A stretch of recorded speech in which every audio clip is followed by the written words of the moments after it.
Stein's book, A Splendid Exchange, How Trade Shaped the World. In this excerpt, Bernstein is explaining why the Spanish managed to defeat the Aztecs, and he tells us about a famous historian, William McNeill, who realized that it was the disease brought by the Spanish in the form of the smallpox plague that destroyed the Aztecs. Now listen to the excerpt. The plague bacillus, Yersinia pestis, like many human pathogens, spends most of its time in an animal reservoir, a population of chronically infected rodents. During the medieval period, the ground squirrels and marmots of the Himalayan foothills, the Asian steppes, and the Great Lakes region of Africa served this function for the bacillus.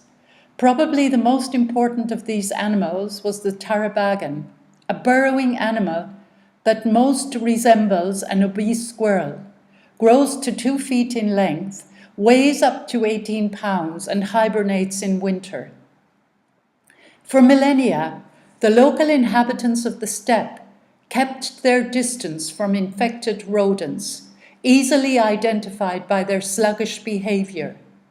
Occasionally, however, this cultural barrier to infection broke down, most often when outsiders, unfamiliar with local custom, hunted the diseased animals. When this occurred, the Black Death seared the land. We owe our modern appreciation of the origins and historical effects of infectious disease to the great historian William H. McNeill of the University of Chicago. Sometime around 1955, while reviewing the defeat of the Aztecs by Hernan Cortes in 1521, he puzzled over how a population of millions, many of them fierce and ruthless fighters, could have been defeated by a force of only 600 Spaniards. True, the horses, guns, and steel swords of the Europeans conferred a great advantage, but McNeill sensed that something else must have been going on. In fact, the Aztecs had defeated Cortes the year before at the capital city of Tenochtitlan and forced the Spanish to retreat, the infamous Noche Triste.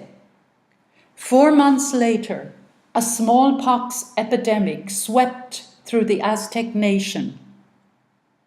When McNeill came across mention of the death from smallpox of the victorious Aztec commander, the steel trap of his mind snapped shut. In an instant, he grasped the role of disease in the Spanish conquest of America and opened up a new dimension in our understanding of world history.